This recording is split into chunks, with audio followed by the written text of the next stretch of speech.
मौलाना अब्दुल्ला सालिम साहब से मुताल्लिक़ अफसोसनाक ख़बर मौसूल हुई।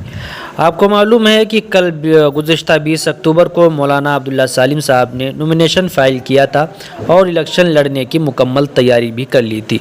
लेकिन आज अभी कुछ देर पहले मौलाना अब्दुल्ला सालिम साहब ने अपने फ़ेसबुक पेज के ज़रिए इत्तला दी है कि मेरा नॉमिनेशन फ़ाइल रद्द कर दिया गया है, कैंसिल कर दिया गया है। ये मुकम्मल बयान 4 मिनट का मौलाना के फ़ेसबुक पर मौजूद है। मैं कॉपीराइट की वजह से मुकम्मल बयान यहाँ पर नहीं लगा सकता हूँ, लेकिन मुख्तसर क्लिप लगा रहा हूँ।